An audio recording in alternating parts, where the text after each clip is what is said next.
que si no me equivoco, él acaba de renunciar para tomar esta nueva, este nuevo camino, este nuevo desafío, el 31. Ah, ya, exacto. Estamos a pocos días, digamos, de que él deje su puesto como director para el Congreso, para, como les digo, tomar este nuevo desafío. Él es abogado de la Universidad Católica de Chile y realizó un magíster en teatro, gestión cultural, en la Universidad de Columbia en Nueva York, y cuya mención es bastante nueva para mí, la verdad que ahí tal vez nos puedas hablar un poco, es dramaturgia política, ya esa es la mención que él hizo en el magíster. Ya él siempre se ha dedicado, él fue dirigente estudiantil y siempre ha trabajado con la juventud, que ahí nos va a contar un poco más. Es productor teatral, o fue productor teatral, participó en varias obras, digamos, en la compañía conocida en Broadway. También fue gerente regional de la Fundación para el Progreso y obviamente director por el expertizaje que tiene en el área de la cultura. Hoy día va, digamos, como constitucional al Distrito 16, como lo hablábamos recientemente. El Distrito 16 compone toda la región de O'Higgins Sur, desde Cordillera hasta el mar, considerando todo el sector del secano costero, considerando un sector muy importante de producción vitivinícola y de frutales de exportación. Y bueno, uno de los temas que después yo en las preguntas que vamos a hacer, que las vamos a dejar adelante, y que yo creo que tiene claro que es uno el tema de la mano de obra y agua en esa zona. Así que, sin más, digamos, creo que está completa la presentación, tenemos un gran invitado, así que aprovechémoslo, y ahora Ricardo tiene toda la palabra. Perfecto, un millón de gracias, Julia. Cristian, que estuvimos hablando también estos días, un millón de gracias a todos en realidad por la invitación.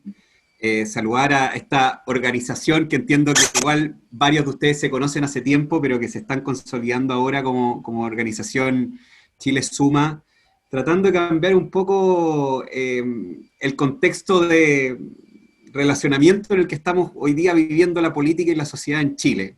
Yo me di una vuelta hace unos días por la página de ustedes y la verdad es que creo que es muy positivo que desde la sociedad civil surjan organizaciones que se preocupen justamente de temas públicos, pero con un enfoque más de pensamiento crítico, de no atrincherarse en las posiciones ideológicas de siempre, generar diálogo, tolerancia, sobre todo en un momento constituyente como el que estamos, y quiero partir un poco por ahí.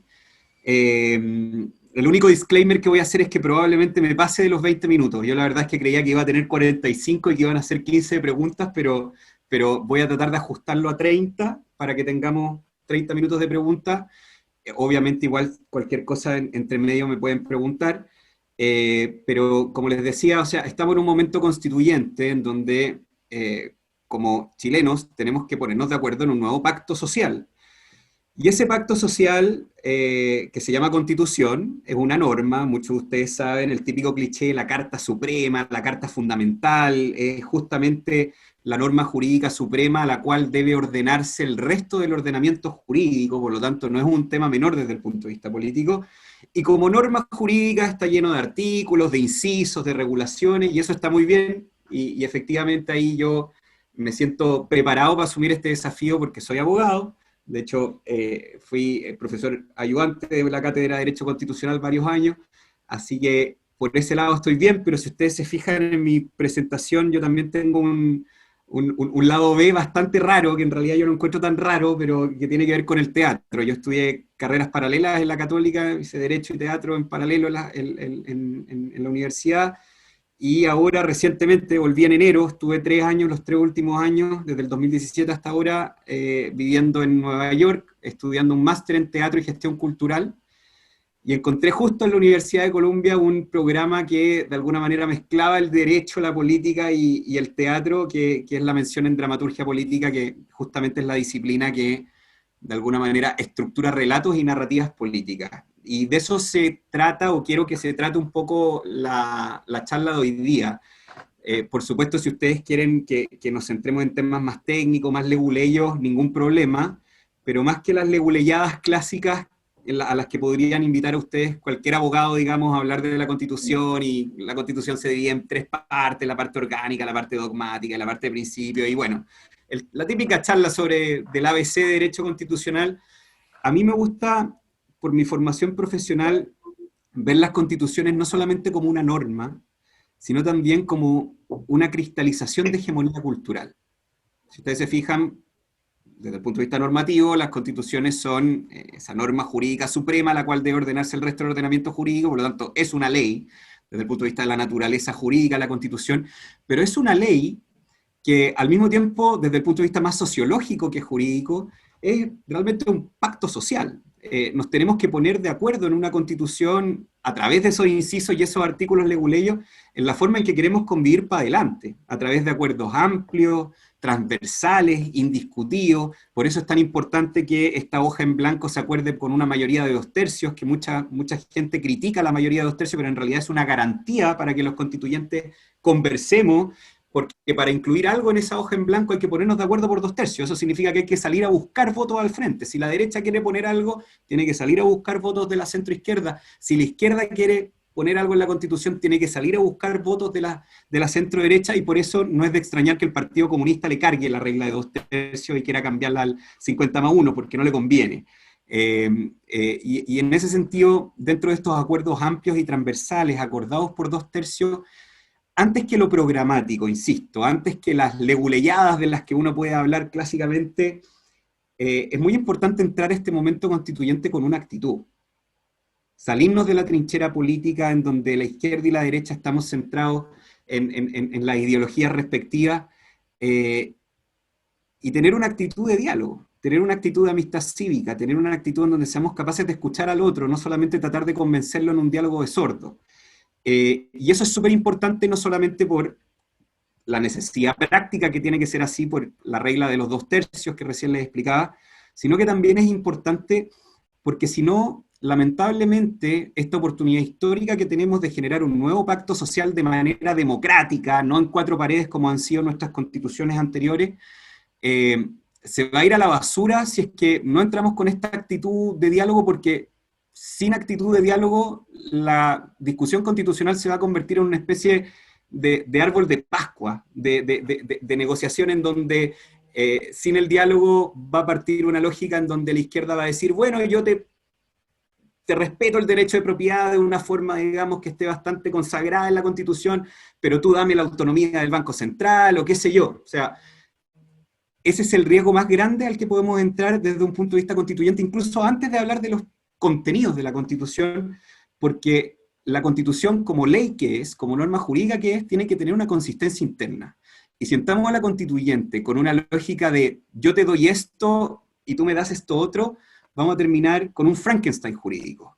Y tener un Frankenstein jurídico ya de por sí es malo en cualquier ley, en cualquier política pública, pero en una constitución es sumamente grave, porque finalmente este rayado de cancha general que define las normas abstractas y generales a través de las cuales nosotros nos vamos a poner de acuerdo en normas de convivencia social para las próximas décadas, terminarían, digamos, siendo un equeco, una especie de árbol de Pascua en donde cada uno le puso lo suyo dentro de lo que le dio la negociación, y eso evidentemente podría derivar en una muy mala constitución. Por lo tanto, yo siempre digo, cada vez que parto este tipo de charlas, incluso antes del detalle programático, al cual, si quieren, podemos entrar en las preguntas, pero no va a ser parte fundamental de la exposición, es importante la actitud, el diálogo, la tolerancia con la que vamos a entrar al proceso, y por lo mismo, yo le puse a esta charla narrativa constituyente, porque tiene que ver más allá de la ley, más allá de la norma.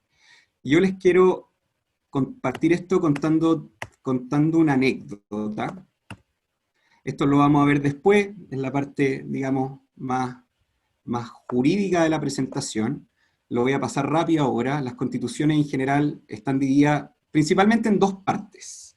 Una parte dogmática que se dice, que es la parte que consagra derechos. Ya voy a hablar de qué tipos de derechos, porque hay distintas generaciones de derechos. Lo voy a hablar más hacia el final. Una parte orgánica que justamente ve los órganos de administración del poder, es la arquitectura del poder, Y una parte que no tienen todas las constituciones, o hay veces en que las constituciones no las tienen escritas y las tienen representadas en instituciones vivas, como por ejemplo Inglaterra, que la tiene representada en su jefatura de Estado a través de la monarquía, tiene una parte más bien cultural, donde se fijan los principios básicos de relacionamiento social. Y eso, más que derechos o más que arquitectura del poder, tiene que ver finalmente con principios de relacionamiento y por lo tanto son figuras que tienen que ver más bien con un aspecto cultural. Y ahí es donde está la famosa primacía de la persona, la familia como núcleo fundamental de la sociedad, la autonomía de los cuerpos intermedios, el principio de subsidiariedad, servicialidad, etc. Pero no les quiero hablar de esto, no les quiero hablar, esta es la típica charla de derecho constitucional, donde uno parte diciendo la Constitución se divide en tres partes, una parte define la arquitectura del poder con la división de poderes y organismos autónomos, en los cuales se divide y se limita el poder del Estado, una parte dogmática que consagra derecho, y lo que yo me quiero centrar hoy día es en la parte más bien cultural, porque finalmente, como les decía al principio, la Constitución es una norma que cristaliza una hegemonía cultural, cristaliza una manera hegemónica en la que hoy día queremos relacionarnos como país, porque esa es la manera que va a poder ser consagrada en una hoja en blanco por 2/3. Y eso, más que de derecho, por supuesto el derecho es la herramienta a través de la cual se cristaliza la cultura, tiene que ver con cultura, tiene que ver con códigos de comunicación, tiene que ver con códigos, como les decía antes, de relacionamiento, tiene que ver con principios, hasta qué punto nosotros permitimos que el Estado y su burocracia sea el centro de la organización social, o hasta qué punto ponemos el foco de la organización social en la persona, en la familia y en las agrupaciones que las personas forman de manera libre y espontánea, y todo eso es cultural, que finalmente tiene que ver con principios y formas a través de las cuales nosotros nos relacionamos.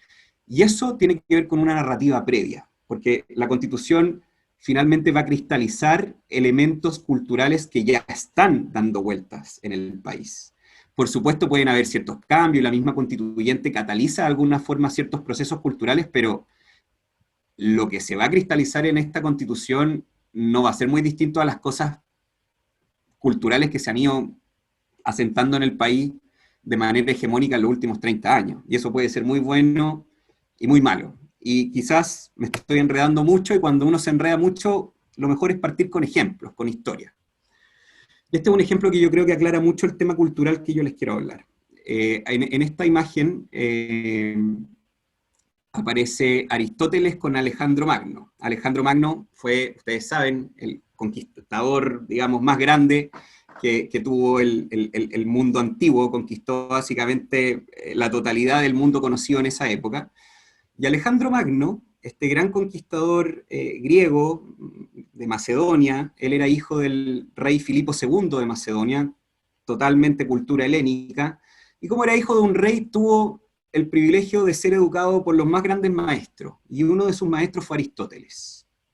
Y Aristóteles, que aparece aquí con Alejandro Magno, el siglo V antes de Cristo, le enseñó, además de todas las cosas que obviamente enseñó Aristóteles, matemáticas probablemente le enseñó de arte, le enseñó de filosofía evidentemente, pero también le enseñó sobre el poder, le enseñó mucha teoría del poder, lo que hoy día llamaríamos teoría del poder. Y Aristóteles le dijo a Alejandro, Alejandro, si tú quieres conquistar el mundo, antes que un gran ejército, que por supuesto necesitas porque tienes que llegar a una ciudad y con el ejército conquistar, pero ese ejército tienes que llevarlo a la ciudad siguiente, para seguir expandiendo tu imperio. Por lo tanto, Alejandro, le decía Aristóteles, si tú quieres conquistar realmente el mundo, más que un ejército infinito, que es imposible de tener, o más que ir conquistando el mundo porque tu ejército se va a quedar permanentemente en la ciudad conquistada, porque eso es imposible, porque para conquistar necesitas moverte a la ciudad siguiente, tú lo que tienes que hacer, más que soldados y fuerza bruta, lo que necesitas, Alejandro, es construir un teatro al medio de cada ciudad que tú conquistes. Efectivamente, tu ejército te va a servir en algún momento, va a llegar a la ciudad, va a derrotar al ejército local, se va a asentar, pero esa conquista por la fuerza no dura mucho. Dura finalmente hasta que se alce un líder más fuerte del lado opositor, o que llegue el ejército de la ciudad vecina a ayudar al ejército recién vencido, y además tampoco te conviene tener permanentemente a ese ejército en la ciudad conquistada, porque necesitas seguir conquistando el mundo yendo a la ciudad siguiente. ¿De qué manera le dijo Aristóteles a Alejandro Magno, ¿tú realmente puedes conquistar el mundo? Tú lo vas a conquistar en la medida en que las personas que viven en las ciudades y en los territorios que tú conquistas empiecen a ver la realidad desde los principios, valores y actitudes que sean tuyos. Ahí es donde realmente se da la verdadera conquista, que no es militar, es cultural. Cuando tú muestres pasajes de la Ilíada y la Odisea, cuando tú muestres Edipo Rey, Antígona, los grandes dramaturgos griegos, lo que va a pasar es que la gente de esa ciudad conquistada, que probablemente te va a odiar porque llegaron tus soldados a robar y a violar a las mujeres de la ciudad, progresivamente van a empezar a ver la realidad desde el prisma cultural helénico. Porque eso que van a presenciar en el teatro, que para los griegos el teatro, la política y la religión era una realidad, digamos, aglutinada, o sea, no está separada como el mundo moderno. El teatro era al mismo tiempo un ritual religioso y era al mismo tiempo un espacio político donde se transmitían ideas y se educaba a la población. Entonces, cuando tú seas capaz, a través de lo que tú montes en este teatro, de que sea, digamos, recibido por las personas y las personas empiecen a ver la realidad a través del prisma que tú le das, ahí se da la verdadera conquista. Y ya no vas a necesitar una gran hueste porque finalmente la gente va a compartir tu cultura. Y esto, que la verdad es de bastante sentido común, es tanto de sentido común que si ustedes lo ven, en la historia se repite. La misma lógica aristotélica de este consejo cultural que le dio Alejandro Magno. Cuando Cristóbal Colón llegó a América, llegó por supuesto con una espada, llegó por supuesto con soldados que tenían que conquistar territorios por la fuerza, pero también llegó con símbolos. Llegó con una cruz, llegó con personas que podían en un ritual que se repite de manera invariable a través de la misa católica, contaban una historia, a través de un evangelio que cuenta una historia, que transmite valores, principios y actitudes. Yo soy creyente, por favor, los creyentes presentes no se vayan a sentir ofendidos por esto, estoy simplemente analizando la religión desde un punto de vista cultural. La religión, además de ser verdad revelada, que es lo que yo creo, digamos, es una historia, es cultura, te transmite principios, valores y actitudes a través del cual, es un prisma con el cual se ve la realidad. Finalmente, los españoles conquistaron América no solamente por la espada, lo conquistaron con una historia, lo conquistaron con símbolos que fueron transmitidos a los indígenas. Y si ustedes se fijan, hoy día, y esta es la mejor prueba de lo que les estoy diciendo, quizás ya no tenemos un teatro al medio de cada ciudad conquistada como lo hizo Alejandro Magno, pero sí tenemos una gran catedral. Al medio de cada capital latinoamericana conquistada por el Imperio Español, hay una catedral, hay un espacio donde se repite de manera más o menos invariable un ritual que cuenta una historia, que transmite principios, valores y actitudes, a través de las cuales no es necesario mantener el poder político por la fuerza bruta, sino que simplemente el poder político y la comunidad se aglutinan en la medida en que comparte una historia, comparte un significado, comparte una forma, un prisma a través del cual ver la realidad. Y eso es cultura. Y quizás ahora les puedo transmitir de manera más clara lo que les decía en mis divagaciones de los primeros 5 minutos de la charla. Un momento constituyente no solamente es un momento en donde ojalá un sector de la población elegido para el efecto, ojalá lo más diverso y pluralista posible, va a conversar de artículos, incisos y normas, finalmente. Un momento constituyente es un momento de cristalización de hegemonía cultural. Nos vamos a poner de acuerdo a través de qué historia o a través de qué principios, valores y actitudes nosotros vamos a seguir conviviendo de manera pacífica en las próximas décadas. Ese es el elemento cultural de una constitución, y es mucho más profundo que el simple elemento técnico jurídico.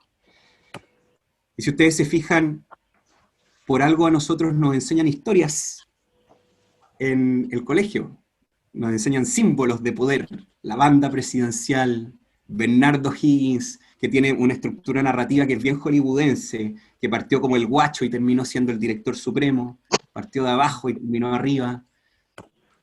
Incluso las instancias políticas que nosotros tenemos hoy en día son bien performáticas, si ustedes se dan cuenta. El discurso, lo que era el discurso del 21 de mayo, es básicamente lo mismo. Hay una audiencia y hay un cierto ritual que se acoge bajo protocolos, digamos, seculares, no religiosos ni teatrales, pero finalmente son protocolos rituales que se repiten de manera más o menos invariable, para que a través de una tradición republicana, un conjunto pluralista de la República se encuentre en un momento donde habla una institución que se llama, hasta ahora vamos a ver qué pasa con la Constitución nueva, pero se llama Presidente de la República. Y por lo tanto lo cultural sigue esta lógica del teatro, donde está la verdadera conquista aristotélica, se mantiene hasta el día de hoy. Y eso es una constitución también.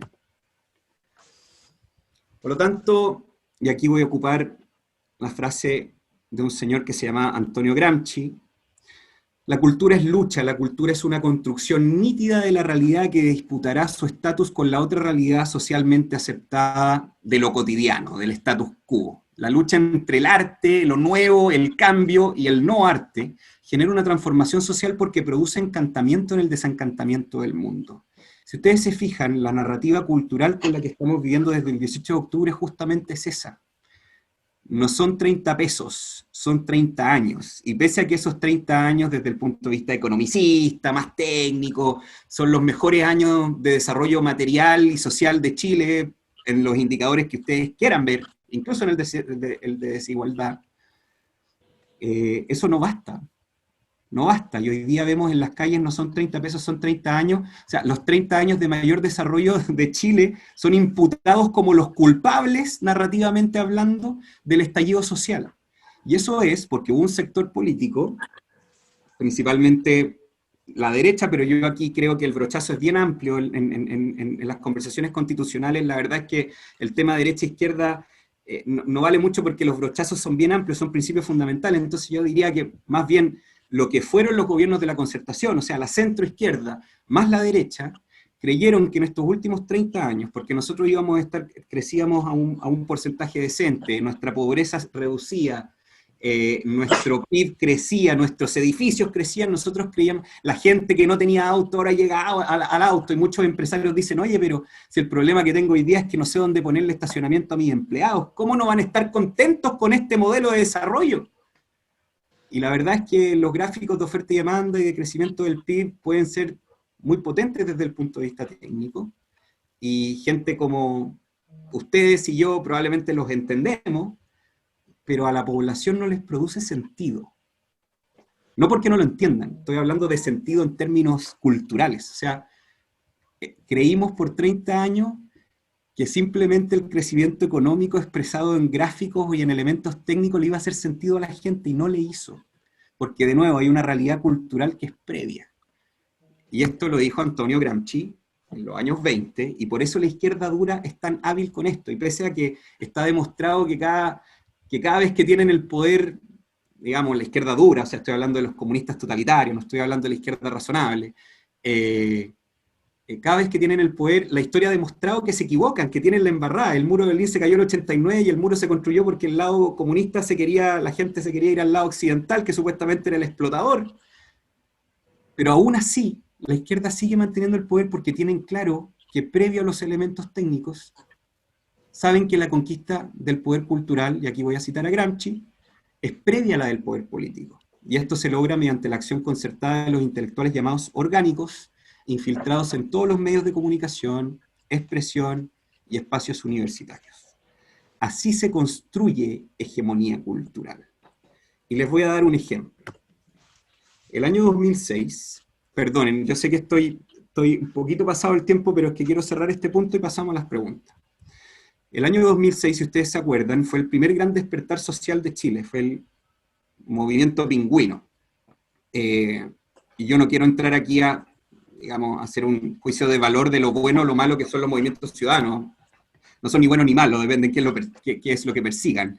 Entonces, más allá del juicio de valor, el 2006 fue la revolución pingüina, y el 2006 también los comunistas se juntaron en el 23º Congreso del Partido Comunista de Chile. El año 2006 los comunistas estaban en la B. Se había muerto el 2005 Gladys Marín, su gran líder, y el 2006 no tenían ningún parlamentario en el Congreso. De hecho, cuando hablábamos del Partido Comunista, acuérdense, para que vean cómo han cambiado las cosas.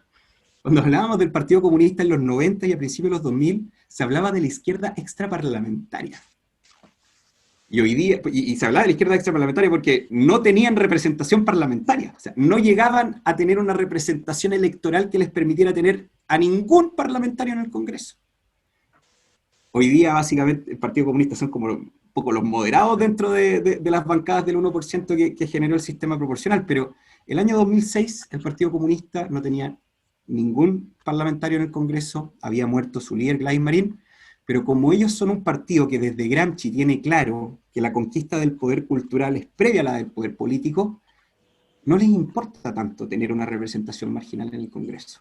Lo que les importa es poner la música, es manejar los conceptos, es manejar el lenguaje con el que el resto de la política se va a mover. Y aquí viene el ejemplo. El año 2006, en su peor momento electoral, por decirlo de alguna forma, el Partido Comunista dijo las tareas de un nuevo gobierno democrático. Ojo que se juntaron hace 2 meses atrás y salieron con un nuevo documento que es interesante leer, ¿eh? Pero bueno, el año 2006, ¿qué se propusieron? Esto lo pueden buscar en internet, ¿eh? Punto por punto. Punto 1. Efectuar modificaciones institucionales que establezcan un Estado realmente democrático. Lo primero será plebiscitar una nueva Constitución. Punto 2. Establecer un nuevo código laboral empoderando a los trabajadores a través del fortalecimiento de los sindicatos. Punto 3. Implementar medidas que reduzcan la desigualdad social, principalmente a través de una reforma tributaria verdaderamente redistributiva, que grave a los superricos para atender las urgentes necesidades del pueblo de Chile. ¿Se dan cuenta cómo hay conceptos que hoy día nos suenan bien conocidos? En el 2006 no le sonaban a nadie. Punto 4 creo que vamos. Desarrollar políticas que transformen la salud, educación, vivienda, previsión social, o sea, los derechos sociales, a través de derechos accesibles a todos. El Estado debe establecer un conjunto de condiciones materiales e intelectuales para hacer efectiva la igualdad en materia educacional, poniendo fin al actual sistema de financiamiento basado en el lucro, que solo reproduce la exclusión social y económica. Recuerden, estamos en el año 2006. Punto 5 o 6. Eliminar el sistema binominal y realizar una reforma electoral. Poner fin al binominalismo, etc. Se va entendiendo la idea. Año 2011, o sea, 5 años después, solo 5 años después de este encuentro del 2006, el punto 2 o punto 3 del encuentro ya no estaba en un papel que eran las actas del encuentro del Partido Comunista, sino que estaba en la calle, el año 2011, con el movimiento estudiantil, que eran los mismos pingüinos que ahora están universitarios, empoderados, recargados de alguna forma con estas demandas sociales, que ojo, yo no culpo al movimiento estudiantil. De hecho, yo fui representante universitario, de alguna manera fui parte del movimiento estudiantil. Yo, de hecho, fui el que perdió la FEUC contra Giorgio Jackson. Yo era el candidato gremialista que perdió la FEUC en la Católica el año 2006 2010 para la FEUC 2011. O sea, yo estuve metido en esto. El problema no son los estudiantes. Y tampoco el problema es que los comunistas hayan hecho... O sea, yo les admiro profundamente la capacidad cultural que ellos tienen para que pese a que el 2006 no tenía ninguna representación parlamentaria, 5 años después, que crecieron un poquito en términos parlamentarios, esas premisas que se propusieron a sí mismos estaban en la calle. Y no solo estaban en la calle. Año 2013, si ustedes recuerdan, los 3 pilares del programa de gobierno de Michelle Bachelet, que digamos no es comunista, es de la izquierda mainstream, por decirlo de alguna forma, los 3 pilares de su programa de gobierno. Reforma educacional, el punto 3 del programa, reforma tributaria, creo que era el punto 2, nueva constitución, el punto 1. Y el Partido Comunista, con una representación parlamentaria marginal el año 2006, termina el año 2013, después de haber pasado sus eslogans y principios y metas a la calle, termina convirtiéndose esos pilares en los pilares de una candidata además que ganó por una amplia mayoría de esas elecciones a finales del 2013. Año 2019, y ya estamos en la realidad más difícil. Cuando alguien en el 2006 hubiera dicho, oye, vamos a cambiar la Constitución de Chile, era políticamente impensado. Y miren dónde estamos. Y de nuevo, no estoy haciendo un juicio de valor, de hecho yo quiero participar de la elaboración de la nueva Constitución. Yo simplemente les quiero hacer ver que previo al poder político, que previo a las elecciones, porque todos los partidos políticos tradicionales están pensando en las elecciones de la vuelta de la esquina. Mientras tanto, el partido político en Chile que tiene claro que, como decía Gramsci, la batalla cultural es previa a la del poder político, son capaces de instalar y poner la música con la que baila todo el resto. Y aquí es donde está el elemento cultural que yo les quiero destacar, y aquí es donde está evidentemente el elemento fundamental con el cual se va a discutir la nueva Constitución, porque la nueva Constitución, insisto, son artículos, incisos y normas, pero que van a estar inspirados en lógicas culturales, en lenguaje, en conceptos que ya se han ido instalando hábilmente en la opinión pública a través de estos mismos mecanismos que el año 20 del siglo pasado Gramsci hablaba.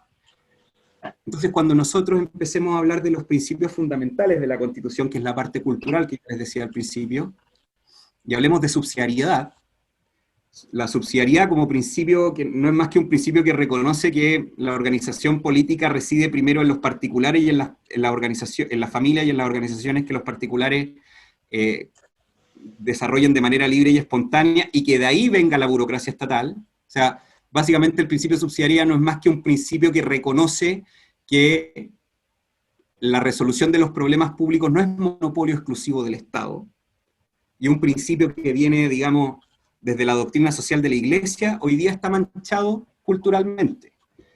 Y cuando, si es que yo llego a la Convención Constituyente, quiera abogar por una sociedad civil empoderada, ya no puedo hablar de subsidiariedad, voy a tener que cambiar el concepto.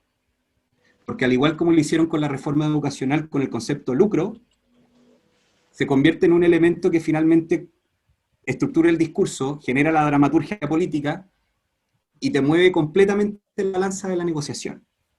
Entonces, este es el elemento que yo les quiero subrayar, porque muchas veces se habla, bueno, aquí hay otra cita de Friedman más o menos diciendo lo mismo que Gramsci: un cambio mayor en la política social y económica es precedido por un giro de clima, opinión intelectual o cultural. Después de un lapso, a veces décadas, una corriente intelectual se esparce, primero gradualmente y luego más rápido en el público, y a través de la presión que éste ejerce sobre el gobierno afectará el curso de la política social y económica. Yo creo que ya me entendieron el punto. Esto se llama ventana de Overton en términos comunicacionales. Básicamente es convertir en políticamente aceptable, atractivo y deseable cosas que no necesariamente lo eran, y eso se hace a través de la cultura y no a través de, insisto, parlamentos o parlamentarios electos. Eso es una consecuencia de la batalla cultural. El ejemplo que yo siempre doy para hablar de la ventana de Overton es Martin Luther King. A principios del siglo XX hubiera sido impensado la integración racial y los derechos civiles en Estados Unidos. Y bueno, y Martin Luther King no propuso una política pública, habló de un sueño, habló de una historia, habló de principios, valores y actitudes que se transmitieron, al igual que el teatro, con un gran actor, lo estoy diciendo en el mejor de los sentidos, acuérdense que yo soy actor, y una audiencia que escuchó, que no se fue a lo técnico, se fue a la historia, se fue a la narrativa. ¿Qué mejor ejemplo de ventana de Overton les puedo dar que, pasando a Chile, que si es que yo el año 2006 hubiera dicho que las AFP, ese sistema precioso, ese Mercedes-Benz que era copiado en el resto del mundo y que solucionaba de manera justa el tema de las pensiones, si yo el año 2006 hubiera dicho no más AFP, no más AFP, hubiera sido tildado, como lo fueron tildados las personas que dijeron eso el año 2006, de una persona absolutamente radical, extraparlamentario, revolucionario. Bueno, 15, 14 años después, eso ya es una realidad política, porque se fue instalando de manera narrativa, incluso antes que la manera legislativa o política. Les puedo seguir dando la lata. Finalmente esto funciona con un ecosistema que proviene de la academia. Las grandes ideas de la academia se estructuran, y por eso los centros de estudio son tan importantes. Se estructuran, se empaquetan de manera consumible, fácil de entender a través de los centros de estudio. Eso es lo que hace, por ejemplo, la Fundación para el Progreso. Esa información compleja, sintetizada y divulgada a través de los centros de estudio, se articula a través de los grassroots, que son los centros de activismo, son los que llevan las cosas a la calle, y finalmente eso es lo que hace cambiar a los tomadores de decisión, que son los legisladores, porque finalmente los legisladores terminan reaccionando, lo quieran o no, porque tienen el incentivo de salir electos en la elección siguiente, con lo que está en la calle, o con lo que no está en la calle. Y así funciona, así se mueve el mapa de Nolan, que yo creo que muchos de ustedes conocen, estos cuadrantes entre progresismo, conservadurismo, totalitarismo y liberalismo. Básicamente, las grandes ideas se configuran en un mensaje que se empaqueta en un producto que a través de una estrategia determinada se distribuye en un canal. Les estoy contando lo que hace la FPP todos los días. Y nosotros somos el primer centro de estudios que no nos quisimos dedicar a las políticas públicas, sino que nos quisimos dedicar justamente a la batalla cultural. Aquí básicamente son estructuras, digamos, narrativas, pero quiero terminar con esto. Y esto tiene que ver mucho con mi motivación para la constituyente. Voy a terminar con esa reflexión y pasar a las preguntas. Y perdonen si me alargué mucho, pero tenía la charla pensada para 45 minutos. Aristóteles en la poética, porque Aristóteles escribió de política, de poética, de retórica, de matemática, de todo. Los griegos no separaban el conocimiento en compartimentos de estanco como lo hacemos nosotros ahora en el mundo moderno. Aristóteles en la poética decía que básicamente el drama se genera a partir del encuentro de dos fuerzas. Una fuerza que es representada por el protagonista, que es aquel que se define a sí mismo en el transcurso de la acción porque tiende al cambio. El protagonista, si ustedes ven cualquier película, siempre está en un status quo. Yo siempre aquí doy el ejemplo de Star Wars, las originales, que son las buenas. Luke Skywalker era un granjero en un planeta desértico, alejado de todo tipo de acción política, y algo pasa que lo lleva al cambio. Y ese es el protagonista de las narrativas. Y es el protagonista de las narrativas de una película, y es el protagonista de las narrativas políticas, porque finalmente el protagonista de una narrativa política es el que tiende al cambio, el que propone el cambio. El antagonista, en cambio, que es con el cual el protagonista choca y genera el conflicto dramático, decía Aristóteles, no se define a sí mismo, sino que simplemente se define en oposición al protagonista porque tiende al status quo. Y este choque de fuerzas narrativas genera el conflicto y genera una narrativa, finalmente. Y esa narrativa, que puede expresarse en una obra de teatro, en una película, en una novela, también se expresa finalmente en la manera en que nosotros hacemos política. ¿Y qué es lo que pasa? Que el sector político, que creo yo es el que tiene las ideas más razonables para que Chile pueda seguir progresando, que para mí es la centro-derecha aliada con la centro-izquierda. Recuerden que se necesitan 2/3. Hoy día, desde el punto de vista de narrativa política, y es lo que a mí me gustaría evitar que pasara en la Convención Constituyente, hoy día está reaccionando todo el rato, está respondiendo el saque, para ponerle una analogía tenística. Estamos todo el rato respondiendo a lo que propone el otro. Estamos todo el rato defendiendo el status quo. Y si la derecha más la centroizquierda entran a la Convención Constituyente solo a defender, narrativamente estamos liquidados. Y ese conflicto que Aristóteles decía, que finalmente es la energía con la cual a la gente se le va generando una historia que le hace sentido más allá de los gráficos de oferta y demanda que creíamos que hacían sentido, va a terminar para el otro lado, pues el protagonista es el protagonista, pues. Y el antagonista quiere el status quo. ¿Qué elemento atractivo puede ser ese para cualquier ciudadano?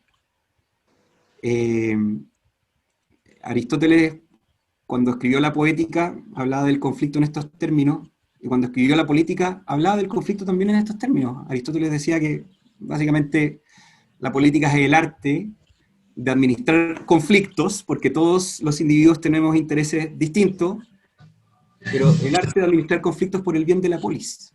Por lo tanto, la política y la poética, aristotélicos, son completamente análogos, y las herramientas de uno se pueden traspasar para el otro, y bueno, eso es finalmente lo que yo estudié en Colombia con el tema de la dramaturgia política.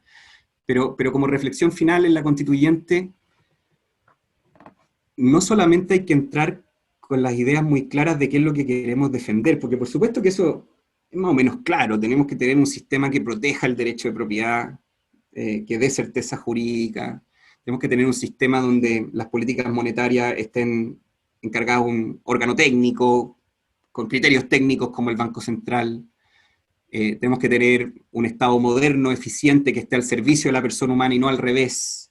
Y ahí creo que hay mucho por hacer. Pero hay que entrar proponiendo. Porque si entramos a la defensiva, tal como hoy día vemos rayado en las calles de Santiago y de todo Chile, en realidad no son 30 pesos, son 30 años, y los mejores años de la historia de Chile se terminan imputando como los culpables del estallido social. Bueno, si seguimos siendo los antagonistas de la historia, nos van a seguir pasando golazo tras golazo desde el punto de vista narrativo, y aquí está básicamente el futuro de Chile, el país en el que van a crecer. Yo tengo 2 niñas, en el que van a crecer nuestros hijos, nuestros nietos, y ese es el desafío, y al menos es el desafío que por mi extraña formación profesional yo quiero llevar a la constituyente. Quiero defender las cosas que haya que defender, y obviamente en eso no me pierdo, y tengo formación jurídica para eso, pero articular esos principios, esos valores y esas actitudes de una forma narrativa en la que seamos los protagonistas y no los antagonistas. Eso. Les puedo seguir dando la lata, pero creo que es suficiente para lo que les quería transmitir hoy día. Así que pasemos a las preguntas, y disculpen si me alargué.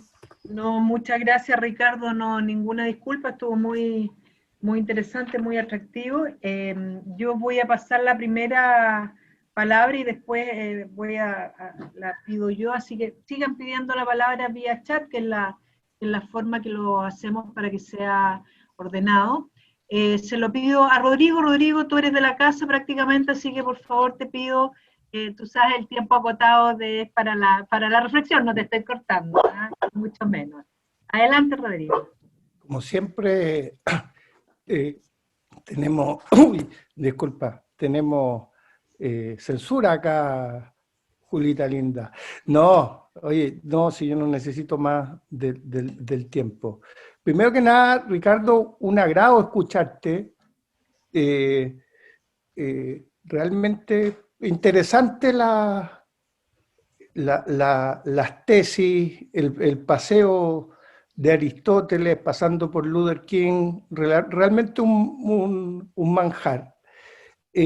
Lo que me queda ausente es todavía cuál es la narrativa, a pesar de que yo no creo mucho creo en las tesis de Gramsci y creo en todo lo que tú has dicho, pero no creo que estemos ante tal riesgo, digamos, si es que nos ponemos un pelito más inglés y menos continental para el análisis, en el sentido de que yo soy más parecido a la línea de Voltaire, que decía o de Tocqueville, que decía que el mercado hizo a Inglaterra libre, y de repente uno se da cuenta de que este mismo discurso leído desde, digamos, la escuela de Frankfurt y los neomarxistas, digamos, ellos muy aterrados con el avance pragmático que da el neoliberalismo mismo, digamos, y se gasta mucha tinta en explicar la lógica mercantil y ver cómo, en el fondo, no solo es una narrativa, sino que el hombre no solo aprende y no solo escucha cuentos y no solo relata dramas o tragedias griegas como las que dices tú, o las nuevas tragedias de la Ilustración, sino que además el hombre entiende de acuerdo a la técnica, a la ciencia, y si son emprendedores, aprenden de acuerdo a su propia experiencia de emprendedor, digamos. Entonces, a mí me da la impresión que atribuirle tal triunfo a la izquierda, al Partido Comunista, es parte de un error. Y es parte de un error porque a la larga en Chile hay 1.900.000 emprendedores, que constituye una verdadera clase nueva, constituida en los últimos 40 años, hablemos del 84 a la fecha, y son personas que a la larga, si le creemos a Voltaire, si le creemos a Tocqueville, si le creemos, en el fondo son actores que no van a renunciar, y de acuerdo a toda la literatura más de izquierda, hablemos de Foucault y de otros autores, en el fondo ellos lo que hacen es ponerle un límite al poder del Estado. O sea, los países donde funciona mejor el mercado, de alguna manera hay un desafío práctico y no legal al poder, a la soberanía, digamos, sea del rey, sea de las instituciones en caso de democracia, para tener el espacio de libertad para actuar. En consecuencia, yo no veo que estemos tan mal parados. Lo que veo es que hay pocos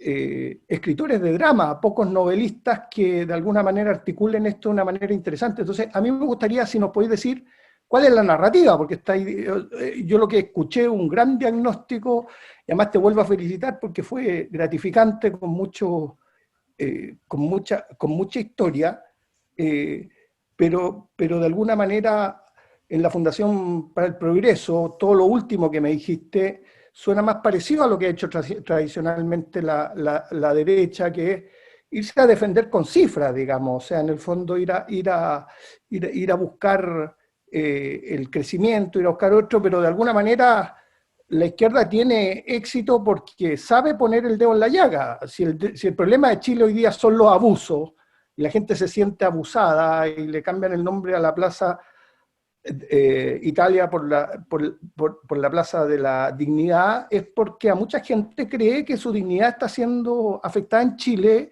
y yo puedo ver muchas razones por las cuales la gran mayoría de Chile cree en eso. El punto es cuál es el relato y si las fuerzas reales, las fuerzas vivas. Acuérdate que el muro de Berlín fue el que cayó y que el neoliberalismo fue de alguna manera el que tomó, por lo menos desde 1970 para adelante, según las cifras, pero con un trabajo 30 años antes, por los ordos liberales de Friburgo o los liberales. Estoy hablando de Europa, para no hablar de Estados Unidos, que es eterno, pero en Europa el neoliberalismo trabajó hasta cuando se empezó a instalar en 1970.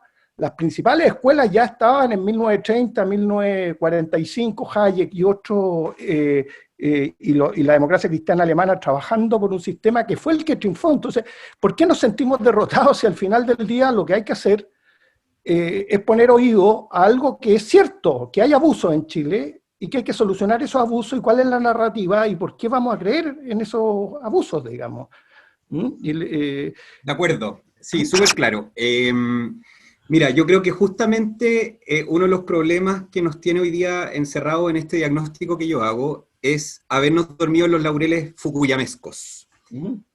Francis Fukuyama, tú muy bien debes saber, después de que cayó el muro de Berlín, dijo en un escrito después del cual aclaró y qué sé yo, pero el fin de la historia. El fin de la historia. O sea, ¿qué es lo que marca el muro de Berlín para nuestras narrativas de progreso? Ojo que Fukuyama es uno de los principales escritores liberales que habla de narrativa de progreso, que es lo que yo les hablé hoy día. Entonces, desde el punto de vista de narrativas de progreso, Fukuyama dijo, después de que cayó el muro, en una lógica dialéctica, porque Fukuyama, igual que el marxismo, es dialéctico, cree que la historia se hace a través de choques de fuerzas que producen conflicto, que también se lo expliqué en la charla.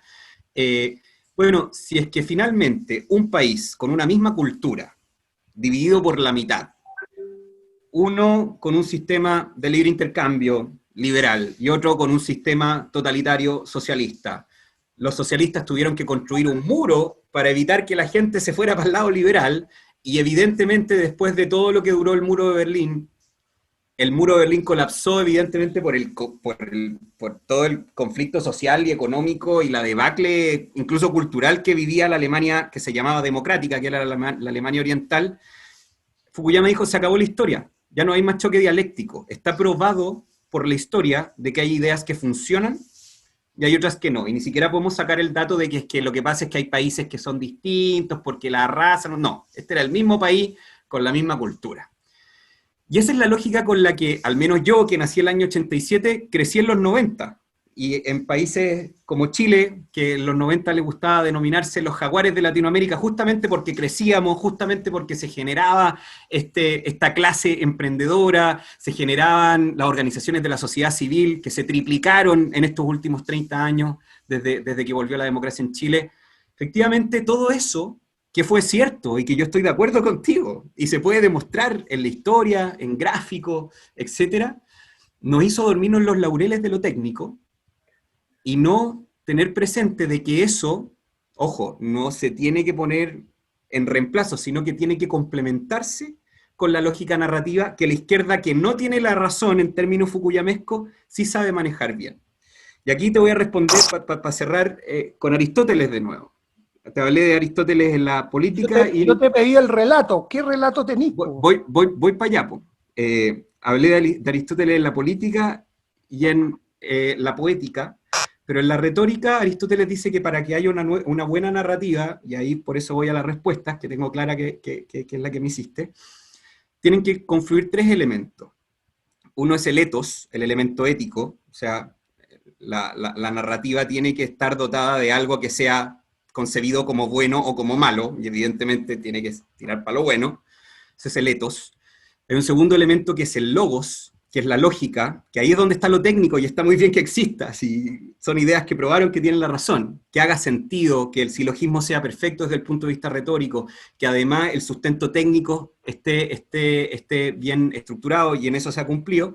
Y el último elemento de la retórica es el patos, que es el elemento emocional, el catalizador emocional.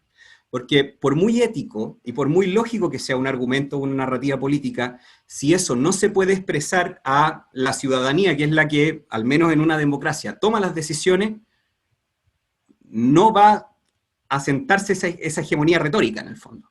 Entonces tú me preguntas por la retórica, yo creo que estamos súper complicados porque nos hemos preocupado del ethos, nos hemos preocupado del logos, pero no hemos desarrollado bien una manera, un catalizador emocional, patos, que sea capaz de transmitirlo. Y además no solamente no lo hemos desarrollado bien, sino que hemos dejado que en estos últimos 30 años fukuyamescos la izquierda nos caricaturice. Entonces, ¿qué es lo que la izquierda hace? Y aquí la respuesta en concreto. La izquierda hace los últimos 30 años habla que el liberalismo, el neoliberalismo, que ni siquiera es un concepto del liberalismo, un concepto que inventó la izquierda, es una ideología del egoísmo, de individuos encerrados en burbujas que, preocupados por el propio bienestar, no se preocupan de construir comunidad con lógicas solidarias, etc. Y ese es básicamente el discurso hegemónico desde la izquierda con el cual se caricaturizó al liberalismo, o al neoliberalismo, como les gusta decir. Y el liberalismo en realidad, y aquí es donde viene el relato, obviamente la respuesta no va a ser una varita mágica porque hay que desarrollarlo, pero el germen del relato es transmitir que las ideas de la libertad creen en un ser humano que efectivamente funciona por interés propio, y eso es un dato de la causa, es parte de la naturaleza humana, pero que en ese interés propio, por su naturaleza política, social, el ser humano se asocia de manera libre y espontánea con otros. Esa asociación, en un primer lugar, como asociación natural, se llama familia, y en un segundo lugar se llaman cuerpos intermedios, sociedad civil, etc. Estamos hablando del artículo 1 de la Constitución. ¿Y qué es lo que pasa? Que nosotros no hemos sido capaces de articular un relato, desde un punto de vista retórico, que transmita que el liberalismo no solamente son conjuntos de individuos encerrados en burbujas de egoísmo, sino que son individuos que por su propio bienestar se asocian con otros que también, buscando su propio bienestar, generan comunidad. En un juego que, a diferencia de lo que cree la izquierda, en donde uno gana y si uno gana el otro pierde, ambas partes ganan. Y eso es comunidad, y eso es sociedad civil, y esos son cuerpos intermedios. Y eso que está además absolutamente asociado a la naturaleza humana, somos seres políticos que nos asociamos naturalmente por nuestro propio bien, creo que no se ha transmitido bien, porque estamos encerrados en esa caricatura de burbujas de egoísmo, donde el liberalismo básicamente es una doctrina egoísta que unos pocos ganan en desmérito o en perjuicio de todo el resto. Y eso es mentira. Y se puede probar en gráficos, se puede probar desde distintos elementos técnicos, pero no hemos sido capaces de probar la asociatividad, que es el concepto que yo te estoy tratando de transmitir, la asociatividad como elemento clave, no hemos sido capaces de transmitirlo de manera narrativa, de una forma correcta, y para mí por ahí está el elemento clave, la asociatividad, la confianza, el libre intercambio, uno de los elementos, y esto lo escribió Mauricio Rojas en un libro que les recomiendo, que se llama Suecia, el otro modelo, que de hecho desmiente que Suecia y los países escandinavos son países socialistas, dice: el gran elemento cultural que diferencia a los países escandinavos, y de ahí su éxito, versus, por ejemplo, los países como Chile, es el nivel de confianza que existe. Cuando la gente se asocia, no cree que el otro te va a cagar. En Chile, si hacemos la misma pregunta, es muy probable que si uno, de hecho, se ha hecho esa pregunta, y los índices que dicen, no, en realidad, si es que el otro me puede cagar, va a pasar. Y ahí es donde viene un poco el elemento cultural que tenemos que rescatar. Cómo transmitir de una manera inteligente y atractiva desde un punto de vista emocional, no solamente técnico y ético, que cuando los seres humanos, por nuestra naturaleza social, nos asociamos con otros en lógicas de libre intercambio, ganamos todos, se crea riqueza, no solamente se distribuye, y eso hace que los países progresen. Pero para poder transmitir eso hay que partir descaricaturizándonos las burbujas de egoísmo, y bueno, y esa es la primera el primer paso, y hoy día justamente por eso atacan, y yo lo dije algo en la charla, por eso conceptos como el de la subsidiariedad son tan demonizados, porque son los conceptos finalmente angulares que determinan la importancia de la asociatividad desde el punto de vista que lo creen las personas que creemos en la libertad.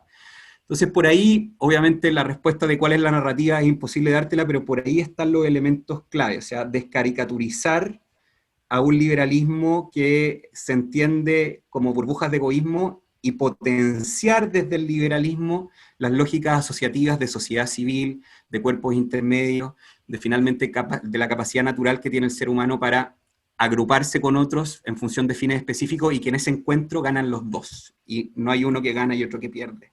Por ahí va un poco, para mí, una respuesta que obviamente es difícil, pero que creo que es un elemento esencial y que tiene que ver mucho con la Constitución, porque vamos a estar hablando de subsidiariedad y de solidaridad. Muchas gracias, Ricardo. Muchas gracias, Rodrigo, y cero censura, por favor, que los nuevos pueden pensar que ahí uno está censurando. Ahora le doy la palabra a Julio. Gracias. Ricardo, muy entretenida tu presentación, algo dramático el diagnóstico. Creo que las cosas son ciertas, pero con alguna moderación. Recordemos que no hace mucho tiempo el país salió a votar en contra de Guiller, y de manera categórica. Un grupo que está menos ideologizado, que no está trabajando para este cambio cultural, que no se lo compra, pero que es lo suficientemente amorfo y estático como para defender nada. O sea, a lo más va y vota, porque hay algunas cosas que valora, y valora que le pasaron durante estos últimos años con este cambio. Pero hay una juventud que está efectivamente encantada, con alguna dialéctica que se ha instalado. Los medios de comunicación han colaborado con esto, yo creo que son grandes responsables. La violencia se ha relativizado como un medio para obtener cosas. La frase de los grandes cambios se logran con violencia está súper instalada, lo repiten nuestros hijos, o los amigos de nuestros hijos. El tema está bastante instalado, eso yo creo que es grave. Y reconociéndole que la Fundación para el Progreso es uno de los pocos grupos que hace un esfuerzo por construir relatos, en verdad creo que el problema de este proceso que se viene es cómo montar en positivo algunas cosas y no aparecer como defensor de un statu quo. Y yo creo que ese tema en verdad se ve débil en tu presentación.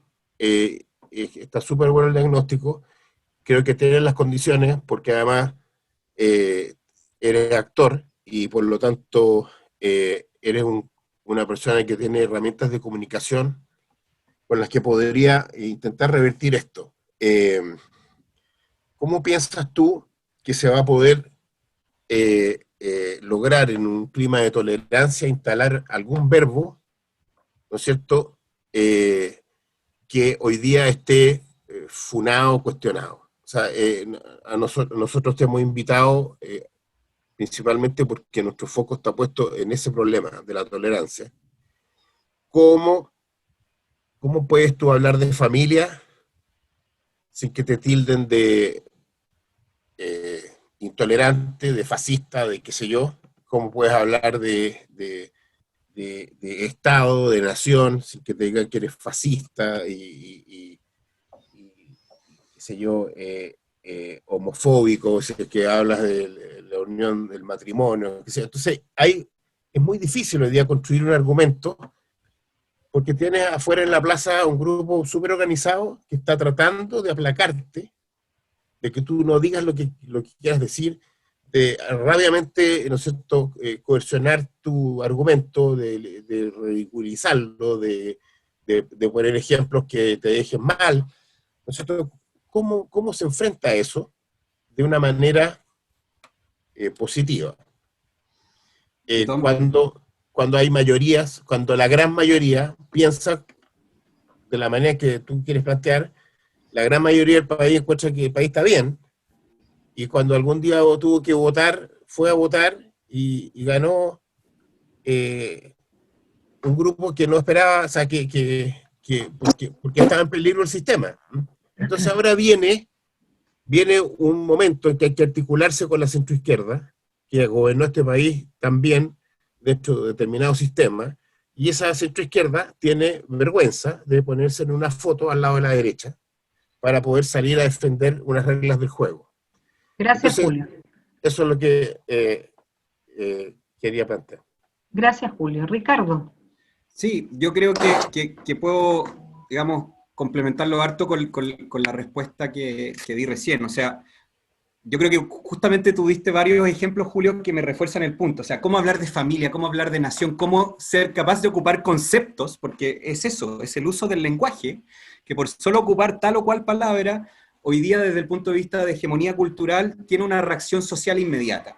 Pasó con el lucro en la discusión de la reforma educacional.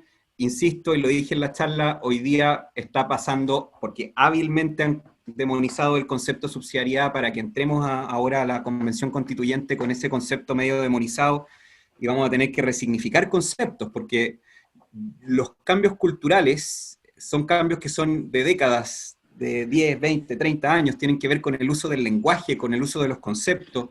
Por lo tanto, hoy día, reaccionando a estos 30 años en donde nos preocupamos, insisto, de lo ético y lo técnico, pero no de lo emocional, hoy día efectivamente hay ciertas palabras que son malas palabras, que no se pueden ocupar sin tener una reacción neoinquisidora, como dice Axel Kaiser, de una sociedad que percibe esos conceptos de manera cargada, en el fondo. Y ahí, al menos, creo que hay una respuesta a corto y una respuesta a largo plazo. Al corto plazo, y esto es una de las cosas que yo voy a tener muy presente si es que logro entrar a la Convención Constituyente, es resignificar conceptos. La dignidad, ¿cómo la resignificamos? O la misma subsidiariedad, que ha sido el ejemplo clásico que les he estado dando.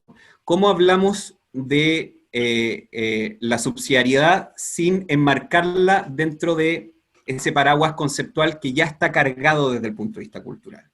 Hablar de sociedad civil, hablar de asociatividad, hablar de libre intercambio. Yo, por ejemplo, pertenezco a una plataforma de jóvenes, de candidaturas jóvenes que pertenecemos a distintos partidos políticos, pero todos vamos unidos en función de la Convención Constituyente, que se llama Más Sociedad, donde justamente un poco eso es lo que estamos tratando de hacer. O sea, nos podríamos haber llamado subsidiariedad, pero hubiera sido un disparo en los pies desde el punto de vista narrativo.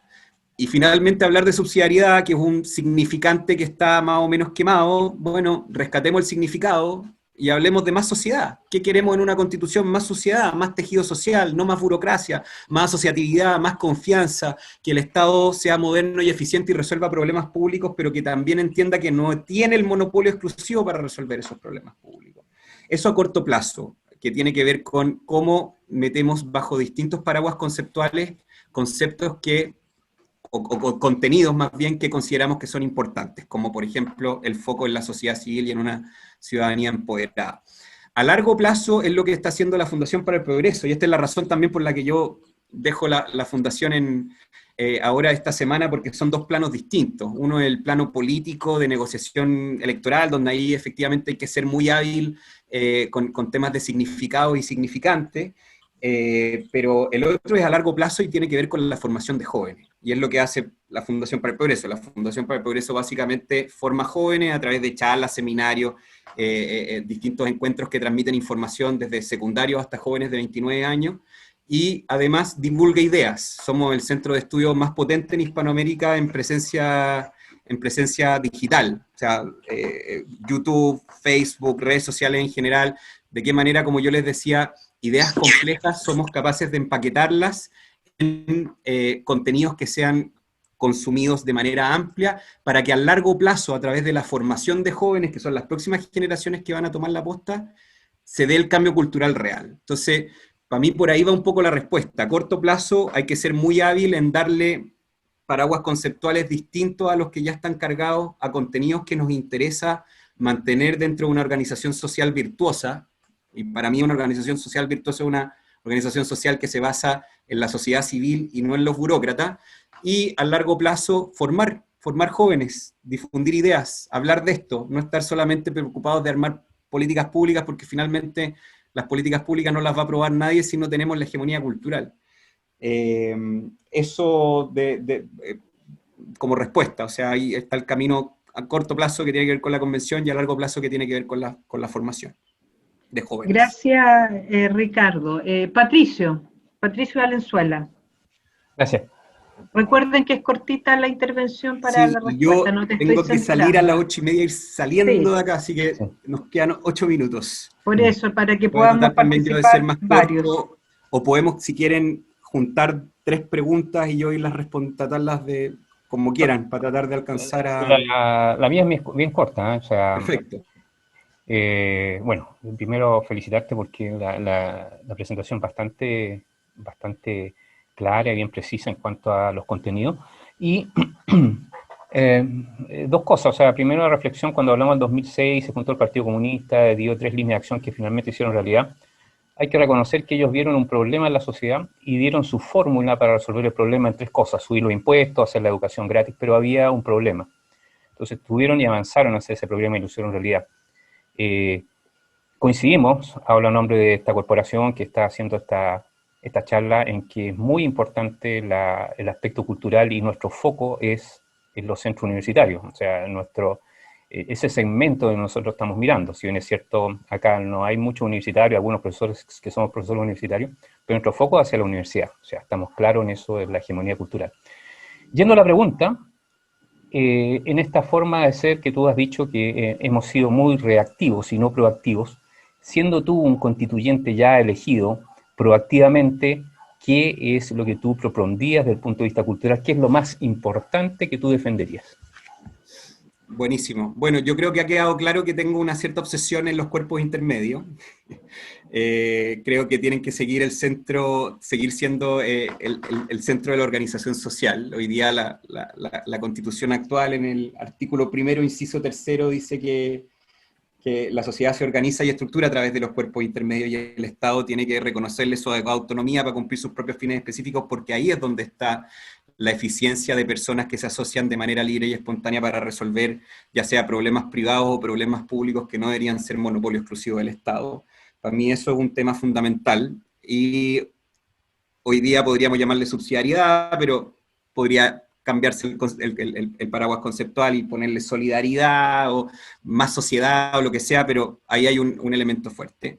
Lo segundo, que también es un principio constitucional, que se llama el principio de servicialidad, que el Estado esté efectivamente al servicio de la persona humana y no al revés, y para eso tenemos que tener un Estado que, además, si funciona en su gran mayoría con impuestos que pagamos todos los chilenos, tiene que definir, y esto sí lo puede hacer, de alguna forma dejarlo planteado como rayado cancha general la Constitución, un nuevo estándar de servicio a las personas. O sea, un Estado moderno, un Estado eficiente, un Estado que, si no resuelve un problema, tal como los particulares podemos recurrir, si es que una empresa no me resuelve un problema, yo puedo recurrir al CERNAC.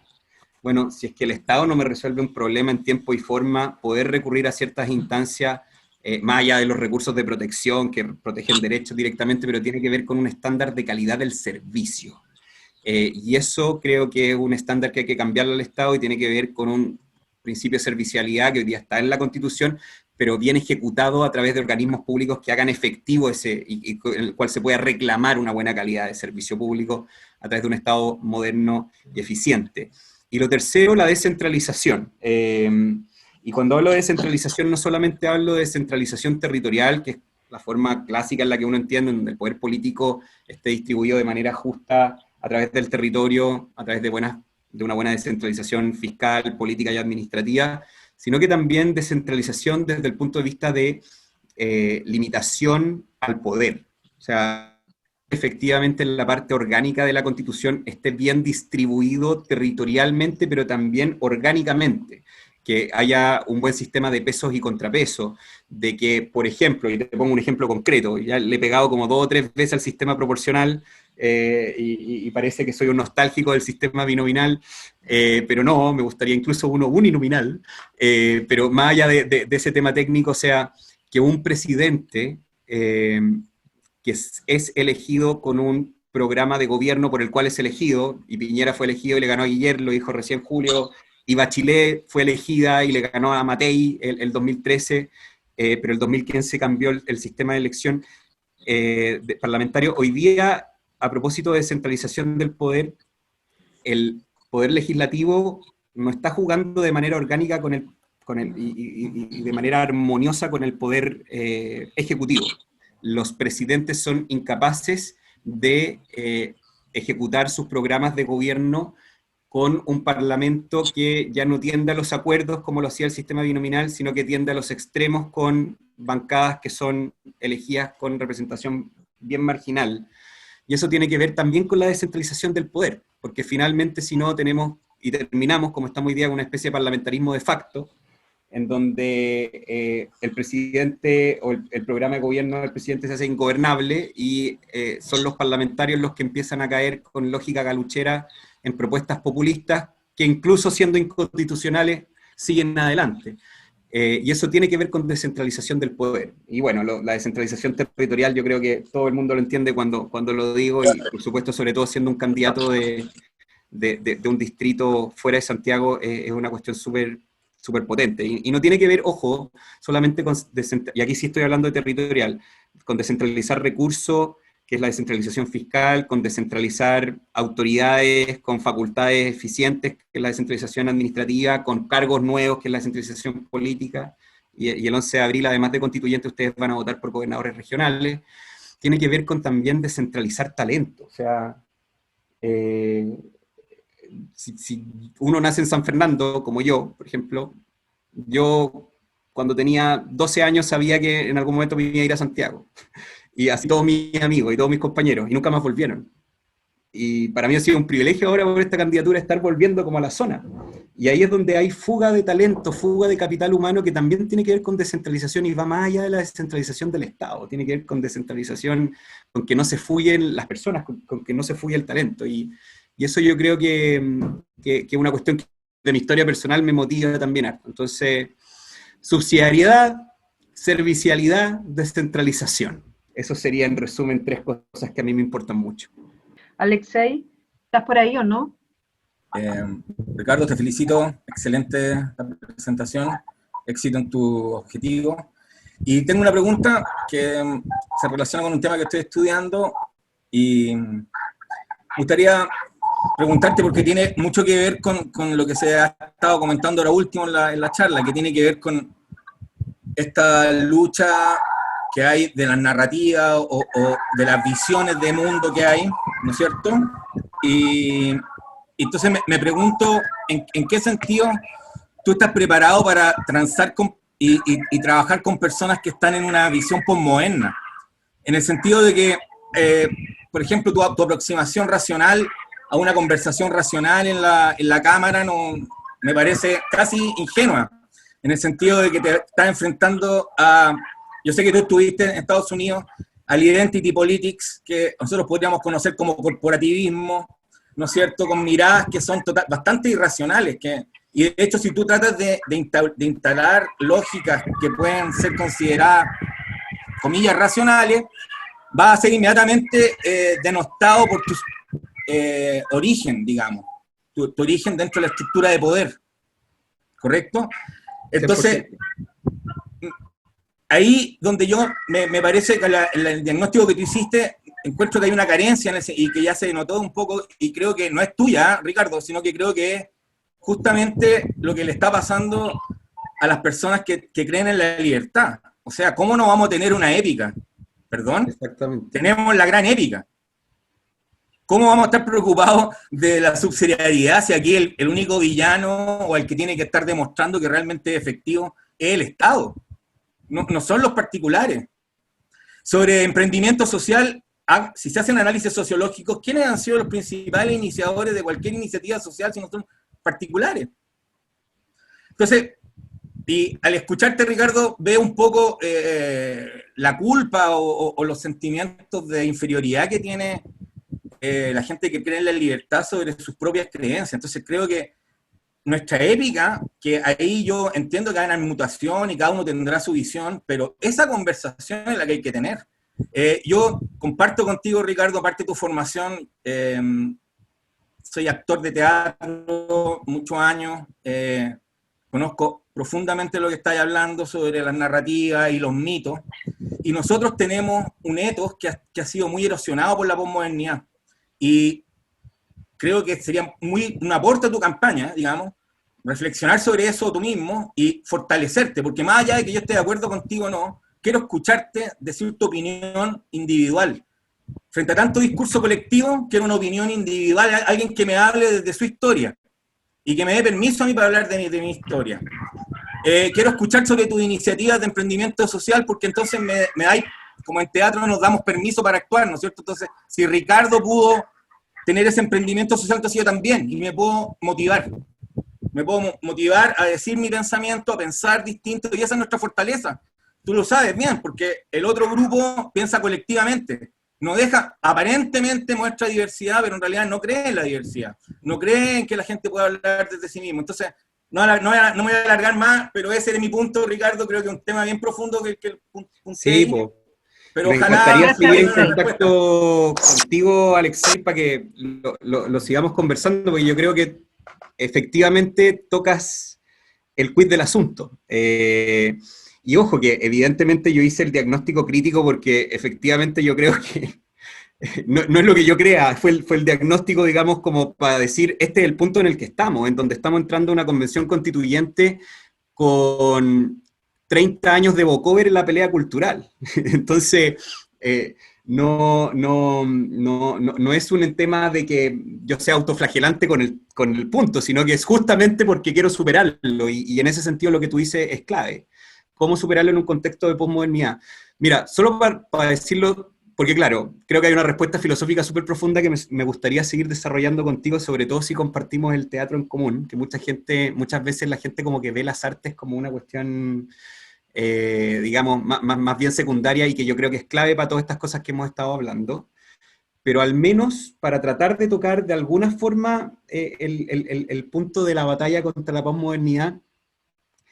Mira, llevo un mes y medio, entre comillas, en campaña, viajando al distrito, hablando con personas, dándome cuenta de lo que pasó durante la pandemia, y aquí sí hago un mea culpa, porque yo la verdad es que no conocí esa realidad hasta ahora que estuve en campaña, todo lo que pasó con los comedores colectivos, con las ollas comunes, todo lo que pasó este año con problemas sociales enormes que trajo la pandemia a partir de la crisis económica. Y me doy cuenta que ese grupo de profesoras que conocí, por ejemplo, la semana pasada, de un comedor en San Fernando, que daban 300 raciones al día en San Fernando, no tienen en su cabeza las categorías de análisis que nosotros estamos conversando.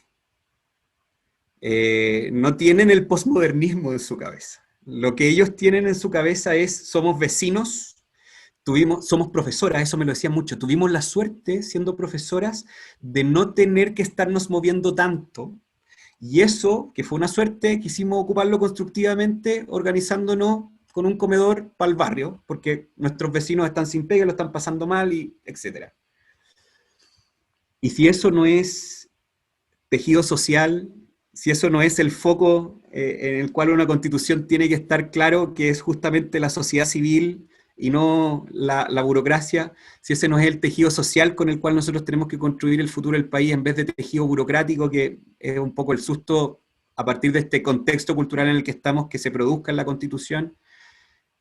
Finalmente son estas ideas bien abstractas que hemos estado hablando, expresado en una historia, expresado en una cosa concreta.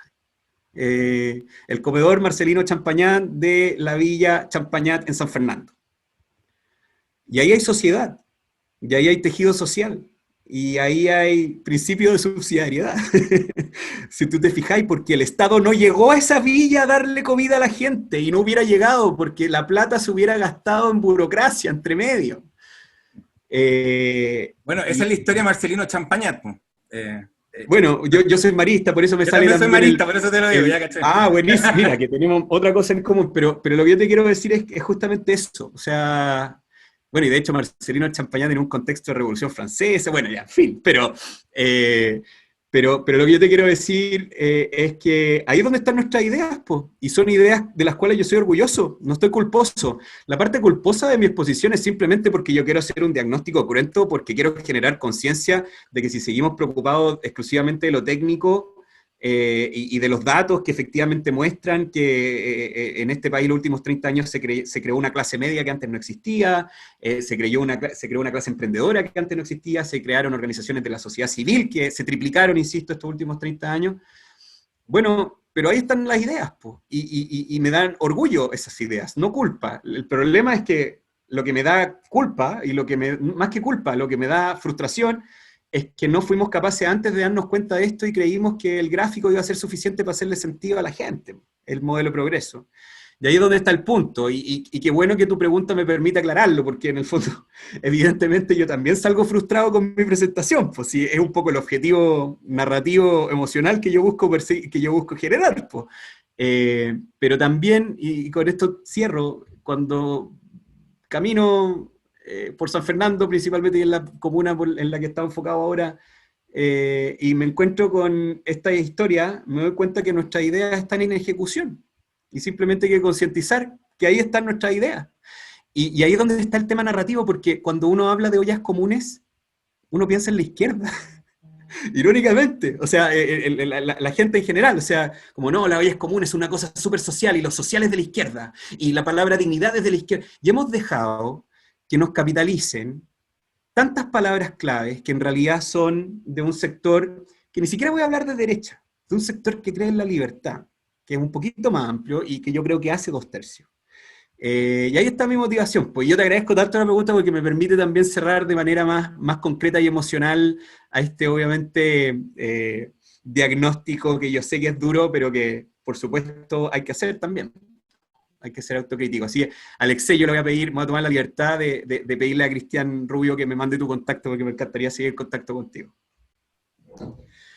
Tengo que ir, tengo que rajar, perdón. Les pido no, Ricardo, todo lo contrario, muchas gracias por tu tiempo, incluso excedido, así que seguramente nos vamos a estar comunicando y Cristian Rubio te enviará los datos de Alexei. Muchas Perfecto. Gracias, Ricardo. Que estén muy bien, un gusto. Gracias, Ricardo. Muy buena la presentación. Muchas gracias. Chao, chao. Chao.